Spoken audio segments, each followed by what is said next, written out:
Hello and welcome. In today's video, I'm going to share with you the 5 best creatures for Ark Mobile. And just before we get into it, make sure to like and subscribe as it really does help the channel. In at number 5 is the Carb Enemies. Now, on any version of Ark, the Carb Enemies is quite an easy find, but it's no exception on Ark Mobile as well, and this is a very good beginner tame, and it is especially good if you're trying to get an underwater tame, but you don't really want to go in the water as it is just full of so many creatures. The Carb Enemies is definitely a great shout. You can tame this thing with simply just a slingshot, but just try to avoid taming one that is in a pack with some others, as that could definitely cause some problems at the beginning stages of the game. Also, these things are reasonably good at tanking damage as well. These things can definitely face some larger carnivores if you do have a high enough level, except it will definitely take quite a long time to kill those things as its damage isn't that great. But considering also in water its speed is actually very reasonable, these things can easily escape through many dangerous situations that you may face in the oceans. And maybe on land, I don't really know, they are a bit slow for that though. The Carb Enemies is easily one of the easiest tames in Ark, which is also why it is on this list, but it is just so versatile in all of its uses, like I've just talked about. And you can even see this Carb Enemies here absolutely shredding through dodos and dilos. Yes, they may not be the biggest creatures in the world, but the Carb Enemies is still putting up a reasonable fight in my opinion. In at number 4 is the Pteranodon. Now this is really 2 creatures that I would put in this spot. I would put the Pteranodon and the RG, but I mainly want to focus on the Pteranodon, but the RG is still a great tame. Its saddle works as a smithy, it's reasonably fast. The Pteranodon is faster though, and the RG is great for gathering any kind of metal, and it has weight reduction for that. But today I want to talk about the Pteranodon, hence why the Pteranodon is on the list instead of the RG. The Pteranodon has very reasonable speed. Yes, a Tapijara is going to be faster, but they are an absolute pain to tame. I would definitely not want to tame one of those things, especially on Ark Mobile, because I'm really not great at doing mobile controls. I'm definitely an Ark PT player. But the thing is, with the Pteranodon, these things are unlocked very early on into the game, which makes them a lot more accessible to more people. On top 10s, I do tend to focus more on lower level creatures, as more people that watch my videos can actually go out and tame one of these things right after they've watched this video. The Pteranodon saddle is unlocked at level 38 if you're wondering, and the only difficult thing about it really is gathering that necessary chitin to craft the saddle. You can use keratin as well, but I usually find that chitin is much easier to come by, as instead of having to kill Carb Enemies, you can just kill insects and meganuras. The Pteranodon definitely does have many uses, a lot more for PvE than PvP, but in PvP scenarios, the Pteranodons are great for raiding bases early on, as their spin attack can shred through a lot of things that you'll find inside the base, except you will need to use something stronger to actually get into the base itself. In at number 3 is the Stego. Now overall, the Stego is an essential creature to any Ark player's journey. Every Ark player at some point should tame themselves a Stego. It is an essential creature and it is really worth taming it.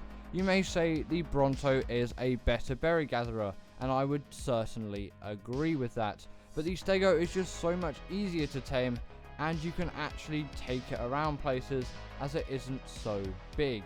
I don't know if this is on Ark Mobile, but the Stego has 3 plates. I assume it would, but Ark Mobile is a very different experience to normal Ark itself. But its 3 plates are the sharpened plate, which is better for gathering berries. Then it has the heavy plate, which is good for gathering things like wood. And then it has the hardened plate, which means this thing is really great at doing any kind of turret soaking, and it is definitely a worthy PvP creature. And also on top of that, it has rider protection as well, which really is a bonus. And on top of that, it has an ability where it can stick its tail right into a creature, and it will just drain all of their stamina and deal so much damage. Just maybe don't take these things into the water, as that really is not their strong suit. The Stego is definitely a slow creature with little stamina, but when it comes to berry gathering, these things are absolutely insane, and when it comes to turret soaking, they are the go-to.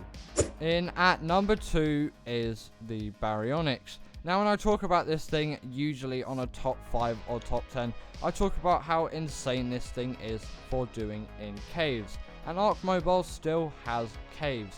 If I'm right, it has 6 caves, and the Baryonyx is still on Ark Mobile as well. So this is why I'm talking about it here. It's just, I will talk about it in a slightly different way from usual, but it is still a great caving creature on Ark Mobile. The Baryonyx is a very easy tame, and it is more of a mid-game tame. You're probably not going to tame this thing really early on, but it is definitely useful to get one of these things in probably your first 10, maybe 20 at a stretch hours of playtime. These things are a very simple knockout tame, like I've mentioned before, and they spawn in swamp areas. The swamp is really a hostile place, so definitely come prepared and avoid all of those leeches that you can see, as the last thing you want is swamp fever. Also, the Baryonyx has a special ability when in the water. If you use its sea ability when underwater, it will do a spin attack, and it will stun creatures up to the size of a Megalodon. And Megalodons are still on Ark Mobile, at least I'm pretty sure. I don't know why they wouldn't be. That was a little bit unnecessary. The Baryonyx is definitely a creature worth taming. Like I've said before, it's great for caving. I don't know if there are underwater caves on Ark Mobile, but if there are, this thing is a great option for doing underwater caves. But it is also a great underwater creature as well, like the Carb Enemies, except this thing is actually going to put up a fight, and it doesn't move so slowly, it makes you want to. And finally, in at number 1 is the Rex. Now we have to talk about the Rex. This thing is a big hunking beast of an Ark creature, and it is really essential that every Ark player goes out and tames it. Yes, it is definitely an overrated creature, but for Ark Mobile, this is one of the best creatures that you can actually get for combat. You don't have things like Shadowmanes, Managamas, or just any of those kind of DLC creatures, as Ark on mobile does not have access to that. The Rex is definitely the way to go when playing Ark Mobile in terms of combat. This thing has a very reasonable amount of health, it does a very reasonable amount of damage. It's not great at swimming, it doesn't have the best stamina, its weight is okay, but all of its combat strengths really do outweigh all of those bad things that I've just said about it. A Rex tame is actually relatively easy, as if you do level up your character's speed, you can quite easily outrun a Rex. But just remember, when you are on a mount and near this thing, when it roars, it will actually dismount you, I think depending on the mount size. So if you are flying above a Rex on a Pteranodon, definitely be careful to not go too near it, as when it roars, it will dismount you, and that could really badly end your day. And actually, in one of my most recent videos, I went up to a Rex on a Pteranodon on the side of a mountain, and it dismounted me, and I very nearly died, so be careful. And anyway, that is the end of today's video, and I hope you enjoyed. Leave a comment below if you agree with this list, and comment your 5 down below, and I will see you all later. Bye.